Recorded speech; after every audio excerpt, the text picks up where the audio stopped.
शर्मा भी अपनी पार्टी के भीतर भी घिरे हुए हैं और सुप्रीम कोर्ट में तो उनके खिलाफ सुनवाई चली रही है। आज उस पर सुनवाई होगी भी, क्या कुछ होगा उससे भी हम आपको अपडेट करेंगे। लेकिन देवव्रत सैकिया को सुनते हैं कि क्या कहा है उन्होंने इस पूरे मामले पर। Election matters are brought before Supreme Court, but it is not an election matter, it is a matter of constitution. So I hope the present judges will listen to it and not dismiss it. So there are speculations that former APCC President Bhupen Bora has... I heard it, I cannot confirm it, I will try to meet him after the session. I heard it, it is in the media, it is in the media, I don't know, I will try to meet him. Okay. So the demand for justice for Jubin Garg is... Yes, it is very much there, because even his family is saying that we want fast track trial, and we are also demanding. Then the External Affairs Minister Pavitra Makheta is a part of the host. He is not interviewed, he is not interrogated, so we think that it is some hush-up is going on. तो ये देवव्रत सैकिया हैं और वहाँ पर Congress party के विधायक दल के नेता हैं। कह रहे हैं मामला कोर्ट में है लेकिन बहुत गंभीर मामला है और चूंकि गंभीर नहीं होता तो ये सुप्रीम कोर्ट में पहुँचता नहीं। और यहाँ किस तरीके से एक समुदाय विशेष के प्रति हमला करते हुए दिख रहे हैं और राज्य के मुख्यमंत्री हैं, यानी एक संवैधानिक पद पर बैठा हुआ व्यक्ति कैसे एक दूसरे समुदाय किसी भी समुदाय के प्रति ऐसी घृणात्मक उसके विचार कैसे हो सकते हैं, इसको लेकर ये मामला इसको चैलेंज किया गया है सुप्रीम कोर्ट में। क्या कुछ होता है वो देखेंगे। लेकिन असम की राजनीति इसको पर काफ़ी गर्म दिखाई पड़ रही है। तमाम दूसरे नेता भी हैं और उसमें हिमंता बिस्वा शर्मा का भी उस पर बयान आया है, क्या कुछ उन्होंने कहा है, लेकिन घिरे हैं और सुप्रीम कोर्ट लगता नहीं है, चूंकि मामला बिल्कुल पूरी तरीके से जो संवैधानिक मूल्य है अमलेंदु जी बिल्कुल उसके खिलाफ है। एक मुख्यमंत्री जैसे पद पर बैठा हुआ व्यक्ति अगर इस तरीके से पोस्टर उसके जारी हो रहे हैं, उसका समर्थन वो कर रहा है। हाँ, उसका समर्थन कर रहा है, लेकिन समीर जी सीजीआई को लेकर काफ़ी सवाल उठ रहे हैं जी। सीजीआई ने अभी जो हाल ही में जो बिहार का मामला आया था, जो जन स्वराज पार्टी की जो याचिका दायर हुई और उसको लेकर उन्होंने जो टिप्पणी की कि आपको वोट कितने मिले, इसको लेकर काफ़ी सवाल उठ रहे हैं कि सीजीआई ये टिप्पणी कैसे कर सकते हैं कि आपको वोट कैसे मिले। इस देश के अंदर तमाम लोग ऐसे रहे हैं जो निर्दलीय चुनाव लड़ते रहे और 5 वोट मिलते रहे, और लोकतंत्र में चुनाव लड़ना महत्वपूर्ण है, वोट मिलना महत्वपूर्ण नहीं है किसको कितने वोट मिले। यहाँ तक कि जब दोबारा मतगणना की बात होती है तो 5 वोट मिले वरने वाला व्यक्ति भी क्लेम कर सकता है, 5 बार भी क्लेम कर सकता है और एक वोट से जीत हार होती रहती है। अटल बिहारी वाजपेयी की सरकार 1 वोट से गिर गई थी, तब ये नहीं पूछा सुप्रीम कोर्ट ने कि आपको वोट कितने मिले थे, 1 वोट से सरकार गिर गई थी। और टेक्निकली देखा जाए तो गिरधर गोमांग जो थे वो उड़ीसा के मुख्यमंत्री बन चुके थे और लोकसभा के सदस्य भी थे और इस्तीफा नहीं दिया था, तो वो टेक्निकल भी उस पर भी जा सकता था, लेकिन वो नहीं गया, चूंकि वो आप ठीक है वहां के मुख्यमंत्री हैं लेकिन आप अभी सदस्य हैं लोकसभा के और बाद में उन्होंने इस्तीफा दिया था। तो बहुत सारी चीजें हो सकती हैं। तो सीजीआई कैसे कह सकता है कि भाई आपको वोट कितने मिले थे, वोट कितने मिले थे इसके आधार पर आप ये तय करेंगे कि कोई जो सत्ता में दल है वो अनाचरण करने का अधिकारी हो गया क्योंकि उसको वोट मिले हैं। मोदी जी अगर प्रधानमंत्री हैं तो फिर बीजेपी के नेता तो वही कहते हैं कि अगर ये सही बातें होती तो मोदी जी 3 बार कैसे जीते। लेकिन इसका मतलब ये नहीं ना, अगर उनको 35-40% वोट मिल रहे हैं तो 60% उनके विरोध में भी तो जा रहे हैं। नहीं तो आप इसी के आधार पर सरकार के का जो अनाचरण है, जो कदाचार है, उसको आप जस्टिफिकेशन हो जाएगा कि आपको तो वोट मिले हैं। आज अगर किसी प्रधानमंत्री के ऊपर ही या हरदीप सिंह पुरी के ऊपर ही या किसी के ऊपर ही कुछ आरोप लग रहे हैं तो आप ये कह के उसे खारिज कर देंगे कि भाई इनको तो ये चुनकर आए हैं, तो इनका किसी फाइल में नाम आ गया तो कैसे आएगा। समी जी आपराधिक चीज आपत्ति होता है, तो अब देखना ये है कि आज भी क्या यही आएगा, फैसला क्या आता है, सुनवाई होती है नहीं होती और आता है तो क्या यही टिप्पणी आती है कि अरे भाई वो तो मुख्यमंत्री है, वो तो ऐसा कर सकते हैं। अब ये भी देखना होगा, कोई सवाल इसको लेकर उठ रहे हैं। जी बिल्कुल, कि उनको जनता ने चुनकर भेजा है, लेकिन बहुत उस आपत्तिजनक टिप्पणी थी, काफी उसकी आलोचना भी हुई, चर्चा भी हुई। लेकिन अब क्या होता है इस मामले में, जब हिमंता बिस्वा शर्मा के खिलाफ, असम की सरकार के खिलाफ ये मामला जब सुप्रीम कोर्ट में सुना जाएगा। लेकिन असम की राजनीति इसको लेकर काफी गर्म है। वहां AIUDF के विधायक हैं अनीमुल इस्लाम, क्या कह रहे हैं उनको भी सुनते हैं। और अनीमुल इस्लाम ही नहीं बल्कि तमाम विपक्षी नेता और कांग्रेस पार्टी के नेता भी इसको लेकर, और सोशल मीडिया में भी जो बहुत सारे जो नॉन पॉलिटिकल लोग हैं उनकी तरफ से भी इसकी काफ़ी आलोचना हुई है। और अब ये मामला सुप्रीम कोर्ट में है, लेकिन सुप्रीम कोर्ट किस तरीके से उसको देखता है ये देखने वाली बात होगी। जैसा कहा अमलेंदु जी ने कि बिहार में वहाँ हारी हुई पार्टी के लिए जो सुप्रीम कोर्ट की टिप्पणी थी वो बहुत ही आपत्तिजनक और बहुत महत्वपूर्ण टिप्पणी थी, क्योंकि उसमें हारा हुआ कैंडिडेट अगर है तो क्या वो वहाँ किसी तरह की भ्रष्टाचार की और अराजकता की शिकायत नहीं कर सकता है, ये सवाल है। बहरहाल सुनते हैं अनीमुल इस्लाम को क्या कह रहे हैं। Actually, today's protest is totally in against of the chief ministers and the BJP Twitter, from the BJP Twitter handle. They have a video that is the shooting at a particular community, that is the Muslim community, by the Honorable Chief Minister of Assam. That's why we demand the resignation from him from this constitutional post, because he is not able to stay in the constitutional post. And today is the Supreme Court. There is regarding this issue. Today is the date fixed for the Honorable Supreme Court. I think that it will be just there. तो वहां पर इस मामले को लेकर अब supreme court में क्या होता है वो उस जानना बड़ा दिलचस्प होगा, बहुत महत्वपूर्ण होगा। सुप्रीम कोर्ट इसको कैसे देखता है? क्या सुप्रीम कोर्ट को भी ये लग रहा है कि ये गलत है, ये असंवैधानिक है, संविधान के मूल्यों की धज्जियां उड़ा रहा है, या फिर चुना हुआ जनप्रतिनिधि है, बहुमत से सरकार चला रहा है तो उसके लिए सब कुछ माफ है? ये देखना बड़ा दिलचस्प होगा। बिल्कुल, ये काफ़ी दिलचस्प होगा कि भाई चुना हुआ अगर मुख्यमंत्री है तो चुना हुआ मुख्यमंत्री क्या संविधान के दायरे से बाहर जाकर इस तरीके के घृणा कर सकता है? एक तरफ तो सुप्रीम कोर्ट समीर जी खुद गाइडलाइंस जारी करता है और सख्त टिप्पणियां करता है हेट स्पीच को लेकर, और ये हेट स्पीच से भी आगे बढ़कर जाने का मामला, यानी आप एक विपक्ष के नेता को जो मुख्यमंत्री पद का दावेदार भी है, जिसके पिता 3 बार मुख्यमंत्री रहे, आप उसका जो है धर्म परिवर्तन करके दिखाते हैं और उस पर आप निशाना साधते दिखाते हैं कि उसको गोली लग रही है, और ये ट्वीट किया जाता है और उस पर आप कोई माफ़ी नहीं मांगते हैं। और आपके खिलाफ जब कोई एक सामाजिक कार्यकर्ता FIR दर्ज कराता है तो आप धमकी देते हैं मैं 100 FIR दर्ज कराऊंगा। तो ये इस तरीके की चीज़ें जो है, तो आप देखना ये कि सुप्रीम कोर्ट केवल मूक दर्शक बना रहेगा।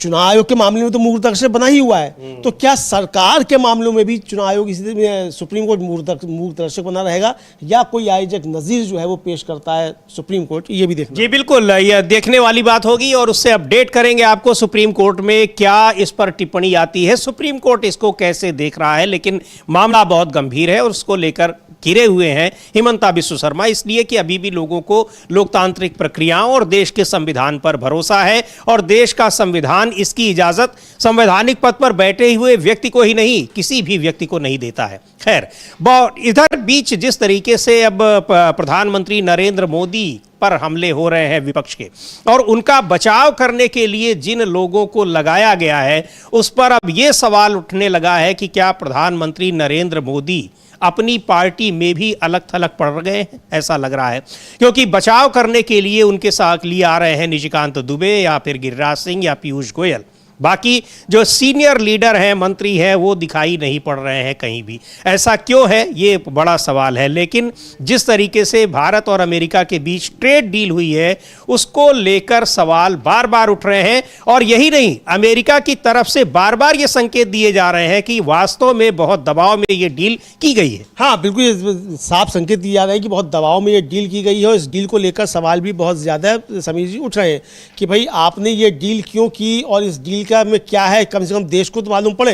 राहुल गांधी ने भी इसको लेकर सवाल उठाए हैं, विपक्ष इसको लेकर सवाल उठा रहा है, और अखिलेश यादव डील नहीं इसको ढील कह रहे हैं, ये भी देखने में आ रहा है। और कल तो राहुल गांधी ने जो थे वो कुछ सवाल पूछे, कहा कि भाई मुझे 5 जो है सवाल हल्के सवाल जो है आप इसको बता दिए, साधारण से सवालों की जवाब दे दीजिए। उन्होंने कल एक ट्वीट किया समीर जी, हालांकि वो ट्वीट पुराना हो गया, लेकिन ट्वीट पुराने नहीं होते हैं, चूंकि मौजूद है अभी मामला, हम लोग बता सकते हैं कि क्या उन्होंने ट्वीट किया। और ये अभी इस ट्वीट को भी देखते हैं कि यूएस ट्रेड डील के नाम पर हम भारत के किसानों के साथ विश्वासघात होते हुए देख रहे हैं।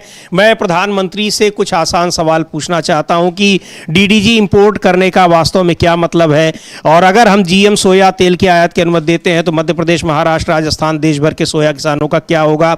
जब आप एडिशनल प्रोडक्ट्स कहते हैं तो उसमें क्या क्या शामिल है? नॉन ट्रेड बैरियर्स हटाने का क्या मतलब है? और ये सारी चीजें हैं, किसानों को ये सफाई तो मिलनी ही चाहिए। ये सिर्फ आज की बात नहीं है, ये भविष्य की भी बात है। क्या हम किसी दूसरे देश को भारत की कृषि उद्योग पर लंबे समय की पकड़ बनाने दे रहे हैं? अब ये अमलेंदु जी वही है, जब किसानों से मुलाकात हुई उस समय सारे किसानों के जो नेता थे, उनके प्रतिनिधि थे, वो किस तरीके से बातें रख रहे थे। अलग अलग राज्यों के लोग आए थे, उसी में मध्य प्रदेश वाले सोया किसानों के की बात कर रहे थे। 17 संगठन थे, एक आध नहीं, 17 संगठन, 17 किसानों के संगठन आए और आकर उन्होंने राहुल गांधी से मुलाकात की और ये सारी बातें बताई कि किस तरीके से इस डील का क्या असर पड़ेगा, और पड़ना शुरू हो गया है। पड़ेगा ही नहीं, पढ़ना शुरू हो गया है। और सीधी सी पे जो राहुल गांधी ने एक वीडियो जारी किया था पीयूष गोयल के सवाल को लेकर, उन्होंने कहा था कि भाई आप कह रहे हैं कि बांग्लादेश ने जो कपास खरीदना बंद कर दिया, तो या तो किसान मरेगा या हमारा टेक्सटाइल सेक्टर जो है वो मरेगा। इन दो में से एक के साथ तो होना है, तो आप खुलकर बताइए कि क्या होगा। आप ये बता क्यों नहीं रहे हैं कि ये जो है खुलकर होगा। तो ये समीर जी, इसके अलावा जो ये तेल, रूस से तेल खरीदने वाली बात है, इसको लेकर भी बार बार सवाल उठ रहे हैं और यहाँ उसको ढुलमुल जवाब दिया जा रहा है। और अमेरिका बार बार उस बात को दोहरा रहा है कि भारत तैयार हो गया है। अमेरिका यही बात दोहरा रहा है कि यहां पर इन सारे समझौतों, इन दबावों के आगे, ये सारी बातें मानने के बाद ही उसने भारत के साथ व्यापार समझौता किया है। मार्को रूबियो ने वहां पर उसको लेकर, वहां के विदेश मंत्री, उन्होंने एक बात कही है, इस बात को दोहराया है। और पवन खेड़ा कांग्रेस के नेता हैं, उन्होंने उनकी उस बयान का उल्लेख करते हुए एक ट्वीट किया है। उस ट्वीट को भी हम लोग देखते हैं, ये अंग्रेजी में ट्वीट है और उसी का उनका ये कहना है कि किस तरीके से रूस से तेल खरीदने की शर्त पर ही ये ट्रेड डील किया गया है। अमेरिका से हम ज्यादा खरीदेंगे, वेनेजुएला से ज्यादा खरीदेंगे, और यही बात डोनाल्ड ट्रंप ने कही हुई थी उस समय जब ये डील हो रहा था। लेकिन यहां पर, और इसके बाद ये डील होती है, पर हमारी सरकार इन चीजों को स्वीकार नहीं कर रही है। और सबसे बड़ी बात ये कि समझौता भारत के साथ हो रहा है, लेकिन उसकी घोषणा भारत क्या क्या करेगा, ये सारी बातें बता रहे हैं डोनाल्ड ट्रंप। डोनाल्ड ट्रंप बता रहे हो, भारत में किसी को पता नहीं है, खुद प्रधानमंत्री मोदी को नहीं पता है। मोदी को नहीं पता है। थैंक यू ट्रंप कहने के अलावा उस डील में क्या है ये मोदी जी को भी नहीं पता है। और पता होता तो देश के सामने आके बताते। अब आज से एआई समिट हो रहा है, तो उसी में बता दें क्या क्या डील है, एआई पे ही बता दें क्या क्या डील हुई है, क्या क्या डील हुई है। बिल्कुल। और एआई को लेकर बहुत सवाल पूछे थे। पवन खेड़ा ने जो ट्वीट किया उसका आप हिंदी बता सकते हैं? बिल्कुल, पवन खेड़ा लिख रहे हैं और मार्को रूबियो का बयान उन्होंने उस टैग भी किया हुआ है कि म्यूनिख सिक्योरिटी कॉन्फ्रेंस में यूएस सेक्रेटरी मार्को रूबियो ने वॉशिंगटन का एजेंडा सबके सामने रखा। उन्होंने खुले तौर पर पश्चिम के कॉलोनियल अतीत का जिक्र किया, जबकि डोनाल्ड ट्रंप के राज में उसी दबदबे और सुप्रीमेसी को वापस पाने की बात कही। यह बयान अमेरिका के साथ एक तरफा भारत विरोधी ट्रेड डील के लिए जरूरी कॉन्टेक्स्ट देता है, जिसका बीजेपी के जोकर जश्न मना रहे हैं। Forum minister S Jaishankar, foreign की जगह फोरम मिनिस्टर, क्योंकि फोरम पे ही जाकर बात करते हैं। अच्छा, बाहर के फोरम पे करेंगे, जो यहाँ का फोरम है यानी संसद है, वहां नहीं बात करते। संसद में बात नहीं करते, बाहर जाके बात करते हैं। बाहर के फोरम पे कभी दावोस के फोरम पे बात करेंगे, कभी ब्राजील के फोरम पे जाकर बात करेंगे, कभी चाइना के फोरम पर जाकर बात करेंगे। मतलब बाहर जाकर फोरम पर ही बात करेंगे, अमेरिका में भी फोरम पर जाकर बात करेंगे, लेकिन फॉरेन पॉलिसी क्या है इस पर बात नहीं करेंगे। तो वही लिख रहे हैं वो कि जिसका बीजेपी के जोकर जश्न मना रहे हैं। फोरम मिनिस्टर एस जयशंकर, जो म्यूनिख सिक्योरिटी कॉन्फ्रेंस में भी मौजूद थे, उन्हें साफ करना चाहिए। यह कहने के बाद जवाहरलाल नेहरू के लिए मोदी का जुनून बहुत ज्यादा हो गया। नेहरू जी डीकॉलोनाइजेशन और स्ट्रेटेजिक ऑटोनॉमी के पक्ष में थे। मोदी भारत को रिकॉलोनाइजेशन के खतरनाक रास्ते पर ले जाने के लिए पक्के इरादे वाले हैं। तो बहुत गंभीर आरोप है और इन आरोपों का बहुत दुर्भाग्यपूर्ण बात यह है कि उनका कोई जवाब नहीं आ रहा है। जवाब देने के लिए पीयूष गोयल आधी रात को ट्वीट कर देते हैं, लेकिन उस ट्वीट में जो सवाल पूछे जा रहे हैं कि ये सारी चीजें कैसे हो गई, क्या होगा, इन किसानों का क्या होगा, वो जवाब नहीं आता है। हाँ बिल्कुल, वो जवाब नहीं आता है। और समीर जी, साफ तौर पर समझा जा सकता है कि सवालों के जवाब जो हैं ये नहीं मिल रहे हैं, ये देखने में आता है। और बड़ी खबर समीर जी इस समय ये आ रही है कि इसको जो हिमंता विश्व शर्मा पे मामला था, उसकी सुनवाई होनी थी, और सुनवाई पर सीनियर एडवोकेट अभिषेक मनु सिंह भी जो है वो पहुंचे अदालत के सामने। अभी इसकी सुनवाई शुरू हुई और उन्होंने पास ओवर मांगा। सॉलिसिटर जनरल तुषार मेहता पेश हुए और एक फैक्टल डेवलपमेंट जो मुझे आपके ध्यान में लाना उन्होंने कहा, लेकिन बेंच ने मामले को पास ओवर कर दिया, पास कर दिया, यानी आज उस पर चर्चा नहीं होगी। अब नहीं होगी, उस पर चर्चा बाद में होगी। तो ये अपडेट है वहां पर हिमंता विश्व शर्मा के मामले में असम के मुख्यमंत्री। लेकिन असम की राजनीति इसको लेकर गरमाई है। बड़ा सवाल उठ रहा है कि कैसे संविधान की शपथ लेने वाला व्यक्ति संविधान में जो बातें लिखी गई हैं उनकी कैसे अवहेलना कर रहा है, उनकी धज्जियां उड़ा रहा है। और इधर जो यूएस के साथ, अमेरिका के साथ ट्रेड डील की बात हो रही है, कांग्रेस के ही प्रवक्ता हैं सुरेंद्र राजपूत, उन्होंने कुछ ग्राफिक्स के जरिए एक ट्वीट किया है और वो भी ये बता रहे हैं कि इस डील में क्या कुछ हुआ है और क्यों ये कहा जा रहा है कि भारत की सरकार ने, प्रधानमंत्री नरेंद्र मोदी ने अमेरिका के आगे सरेंडर कर दिया है। वो ट्वीट भी हम देखते हैं क्या लिखा है उसमें भी, वो भी हम आपको बताते हैं कि इस तरह से हर भाषा में राहुल गांधी देशवासियों को यूएस ट्रेड डील के नुकसान बता रहे हैं, समझा रहे हैं कि इसमें किसान और व्यापारी को बहुत नुकसान होने जा रहा है, विनाश होने से पहले चेत जाइए मित्रों। और ये अलग अलग जो उन्होंने सारी चीजें कही हैं उनका ये बयान है, जो राहुल गांधी ने जो बातें कही, राहुल गांधी ने जो बातें कही हैं उसमें कई उन्होंने जो है राहुल गांधी के पुराने ट्वीट्स हैं वो किए हैं। और एक तो जो है ये पहले उन्होंने किया है कि यूएस ट्रेड डील के नाम पर हम भारत के किसानों के साथ विश्वासघात होते हुए देख रहे हैं, ये राहुल गांधी का है। और मैं प्रधानमंत्री से कुछ आसान सवाल पूछना चाहता हूँ। जो ट्वीट हम लोगों ने अभी दिखाया था पाँच ट्वीट का, फिर इससे पहले का दिखाया था we are witnessing a betrayal of India farmers in the name of US trade deal, ये उन्होंने पूछा। फिर प्रधानमंत्री से कई सवाल पूछे थे। फिर जो संसद के अंदर बोले कि 0% ड्यूटी और 18% ड्यूटी, 0% ड्यूटी बांग्लादेश पर, 18% ड्यूटी भारत के ऊपर, इसको लेकर फिर ये जो है राहुल गांधी कहते हैं कि यूएस ट्रेड डील जो है ये भारत की टेक्सटाइल इंडस्ट्री को खत्म कर देगी। जो वीडियो जारी किया था उसका स्क्रीनशॉट, और फिर एक वो वीडियो जो उन्होंने जारी किया था कि मुकदमा करो या FIR करो, ये खुली चेतावनी थी। तो वो ये सारा एक कोलाज बनाकर सुरेंद्र राजपूत ने इसको जारी किया है। ये ट्वीट उन्होंने कहा है कि आप आसान भाषा में समझ लीजिए कि राहुल गांधी क्यों इस पर सवाल उठा रहे हैं और सरकार का कोई प्रतिनिधि, प्रधानमंत्री इनका कोई जवाब नहीं दे रहे हैं। संसद में पूछते पूछते विपक्ष परेशान हो गया, संसद की कार्यवाही नहीं चली, लेकिन जवाब इसका कुछ नहीं आया और बजट सत्र का एक हिस्सा खत्म हो गया। और 9 मार्च से फिर शुरू होगा दूसरा हिस्सा, उसमें इसका जवाब मिलेगा या नहीं मिलेगा। लेकिन लगता नहीं है विपक्ष की इस मामले में पीछे हटने वाला है, क्योंकि ये देश के किसानों से, देश के तमाम उद्योगपतियों से, औद्योगिक घरानों से, उद्योग जगत के लिए बहुत नुकसानदायक ये ट्रेड डील माना जा रहा है और इस पर बहुत सारे सवाल उठ रहे हैं। और अलग अलग राज्यों में कांग्रेस के नेता, विपक्ष के नेता इस चीज को उठा रहे हैं। पंजाब में वहां प्रभारी हैं कांग्रेस पार्टी के भूपेश बघेल, उन्होंने एक बयान दिया है, जारी किया और कह रहे हैं कि इसको लेकर पंजाब में एक कार्यक्रम है जिसमें लोगों से इसके बारे में चर्चा की जाएगी। और जिस तरह से राहुल गांधी से अलग अलग राज्यों के तमाम किसान नेता आए थे, मिले थे और सबने बताया कि कैसे ये नुकसान करेगा, चाहे वो टेक्सटाइल इंडस्ट्री के लोग हों, कॉटन उगाने वाले हों, सोयाबीन उगाने वाले हों, तिलहन उगाने वाले हों, सभी को इस डील से केवल और केवल नुकसान दिखाई पड़ रहा है। बिल्कुल, इस डील से सबको नुकसान ही नुकसान है, ये साफ तौर पर दिखाई पड़ रहा है। और इस नुकसान की भरपाई कैसे होगी, सवाल ये है। राहुल गांधी यही सवाल पूछ रहे हैं कि भाई आपकी दोस्ती किसी से कुछ हो, इससे क्या लेना देना किसी को, आपकी दोस्ती किसी के साथ हो, लेकिन सवाल ये है कि क्या आप भारत के साथ न्याय कर पा रहे हैं कि नहीं, क्या आप जो भारत के हित हैं उनकी रक्षा आप कर पा रहे हैं कि नहीं कर पा रहे हैं। सवाल सीधा ये है और ये आप नहीं कर पा रहे हैं तो ये देश के साथ विश्वासघात है। राहुल गांधी का सीधा कहना ये है। फिर बीच में खबर आई कि राहुल गांधी ने जो मसला उठाया था जनरल नरवणे की किताब का लेकर, उसको FIR उसमें दर्ज की गई है। तो राहुल गांधी ने साफ चेतावनी जारी करते हुए कहा कि चाहे FIR करो, चाहे मुकदमा करो, लेकिन हम किसानों के हितों के साथ कोई समझौता इस किसान विरोधी सरकार से नहीं करेंगे। वो बाइट भी हम लोग बाइट है वो हम लोग सुन लेते हैं। पहले एक बार देखते हैं क्या कहा है भूपेश बघेल ने पंजाब में और अलग अलग जगहों पर इस किसानों के साथ विपक्ष के नेता संवाद कर रहे हैं, बातचीत कर रहे हैं और उनकी बातें भी सुन रहे हैं कि इस ट्रेड डील से लोगों को किस तरीके का नुकसान है, क्यों आशंकित है। वो सुनते हैं भूपेश बघेल ने क्या कहा है।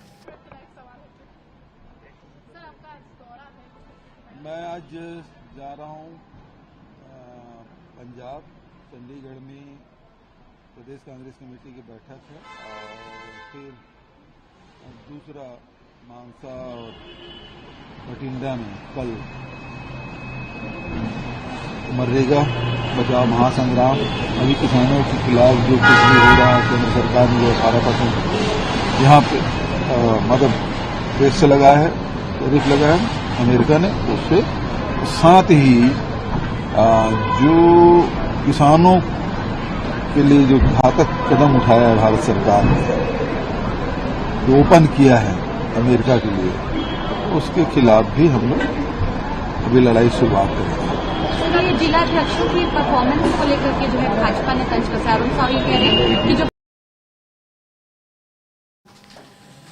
तो ये हाँ जो ट्रेड डील हुआ है उसको लेकर तमाम जो अलग अलग सेक्टर हैं उनमें किस तरीके से लोगों में आशंका है कि इसका नुकसान होगा, लेकिन सरकार नहीं सुन रही। और कहा यह जा रहा है, आरोप ये लग रहा है कि सरकार ने ये ट्रेड डील इसलिए की है क्योंकि अमेरिका का दबाव था।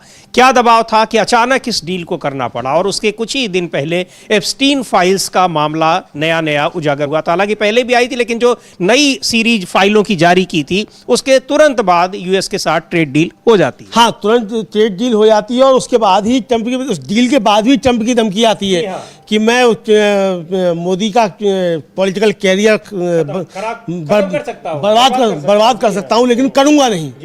बर्बाद कर सकता हूं लेकिन करूंगा नहीं। और ट्रंप से मोदी इसीलिए प्यार करते हैं। ये इसका गया। तो ट्रंप से मोदी प्यार क्यों करते हैं, तो ये बता दिया मतलब ट्रंप ने कि मोदी दबे हुए हैं। तो इसका मतलब क्या उन फाइलों की वजह से कुछ है? क्योंकि राहुल गांधी तो संसद में खड़े होकर आरोप लगा रहे हैं कि अडानी के खिलाफ जो केस चल रहा है अमेरिका में, और जो एप्स्टीन फाइल्स में नाम आए हैं प्रधानमंत्री मोदी और उनके मंत्रियों के, जिस तरीके से इसकी वजह से जो है मोदी जी कंप्रोमाइज हैं, ये राहुल गांधी का आरोप है। और इसका कोई वाजिब जवाब जो है वो सरकार की तरफ से, प्रधानमंत्री मोदी की तरफ से अभी तक नहीं आया है। जी बिल्कुल नहीं आया है। और इधर इन मसलों पर बुरी तरीके से खुद घिरे हुए हैं प्रधानमंत्री नरेंद्र मोदी। जनरल नरवणे की किताब को लेकर इतना हंगामा हुआ है, और अब तो सरकार ये कानून बनाने जा रही है। खबरें आ रही हैं कि सेना का कोई भी अधिकारी रिटायर होने के 20 साल बाद तक कोई किताब नहीं लिख सकता है, कुछ कह नहीं सकता है। मतलब ये सीधे सीधे आर्टिकल 19 का एक खुला उल्लंघन होगा अगर ये नियम बन जाता है। बिल्कुल, ये अगर नियम बन जाता है तो मतलब ये उसी तरीके का नियम होगा कि जीवन भर के लिए चुनाव लड़ने से रोक दो। हाँ। मोदी जी जीवन भर प्रधानमंत्री रहेंगे। हाँ। अब चुनाव नहीं होगा, चुनाव हो गया, खत्म। बिल्कुल। अब चुनाव नहीं होगा, संसद ये सारा चीजें वही एक उसी दिशा में ये सारी चीजें बढ़ रही हैं। और नरवणे की किताब को लेकर उस प्रकाशन के खिलाफ FIR हो गई, लेकिन उसी पर राहुल गांधी ने कहा कि हमको इन चीजों से डर नहीं लगता है। अब राहुल गांधी की सदस्यता को भी खत्म करने के लिए, आजीवन प्रतिबंध करने के लिए प्रस्ताव लाया गया है। तो क्या कुछ होता है, लेकिन क्या सरकार कर क्या रही है, और सवाल पूछने वालों और सवाल उठाने वालों पर किस तरीके की पाबंदी लगाने की कोशिश कर रही है, वो साफ दिख रहा है। राहुल गांधी का वो बयान सुनते हैं जिसमें उन्होंने ये कहा, जनरल नरवणे की किताब को लेकर जो FIR हुई उस पर उन्होंने क्या कहा। 3 चीजें बोलना चाहता हूं। पहली चीज बोलने नहीं दे रहे हैं।